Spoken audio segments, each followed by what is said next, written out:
Depuis plusieurs semaines, l'absence prolongée du chef de l'État suscite un malaise croissant au sein de l'opinion publique et la classe politique. Alors que les interrogations se multiplient quant à la continuité du pouvoir, des figures politiques de l'opposition sortent du silence pour dénoncer le flou institutionnel et appeler à un recadrage d'urgence. Pour Léon Teller-Onana, président national de l'organisation du mouvement patriotique et ancien cadre du parti au pouvoir, ces 67 jours d'absence ne relèvent ni d'une attaque personnelle, ni d'une provocation politique, mais d'un devoir d'interpellation républicaine. Parce qu'auparavant, le président de l'Assemblée nationale, après avis conforme de son bureau, pouvait intervenir dans la saisine du Conseil constitutionnel pour déclarer la vacance.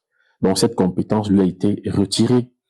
Alors, je pose une question simple à ceux qui nous gouvernent encore. Pourquoi avoir retiré au président de l'Assemblée nationale un mécanisme immédiatement opérant pour le confier à une fonction que vous avez même choisi de ne pas pouvoir? C'est là que se trouve la responsabilité politique et c'est là où on constate la lutte des clans qu'il y a aujourd'hui au sein du RDPC. Face à ce qu'il qualifie de paralysie maîtrisée au profit d'intérêts claniques, l'opposant réclame une initiative parlementaire urgente pour réviser l'article 38 et garantir la possibilité effective de saisir le Conseil constitutionnel en cas d'empêchement. Le Parlement se saisisse enfin et puisse revoir l'article 38 afin de garantir dans toutes les hypothèses prévues par la Constitution l'effectivité de la saisine du Conseil constitutionnel.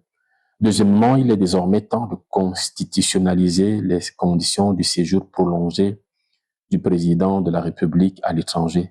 De son côté, Cyril Sambaka déplace le curseur de l'analyse sur la gouvernance au quotidien et le rôle des institutions représentatives. Censé être le rempart de la démocratie et le garde-fou du pouvoir exécutif, l'Assemblée nationale se voit reprocher son inertie et son alignement systématique. Alors, moi je voudrais dire que ce qui est important, ce n'est pas la présence ou l'absence du président de la République. C'est ce qu'il a dit pendant qu'il était présent et qu'il n'a pas fait. Et ce qu'il a fait pendant qu'il était absent.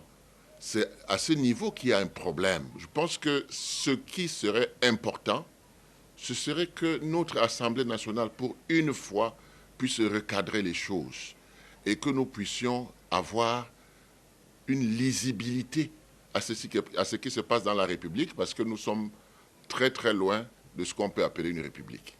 En outre, Cyril Sambaka invite à repenser la stratégie de la contestation politique. Mettant en garde contre l'illusion qu'un simple enrôlement massif sur les listes électorales suffirait à changer la donne sans vision partagée, il appelle à une refondation en profondeur. Je m'éloigne de plus en plus de ceux qui pensent qu'il faut envoyer les Camerounais s'inscrire sur les listes électorales, parce que ceux qui sont déjà inscrits sont suffisamment nombreux pour renverser la donne.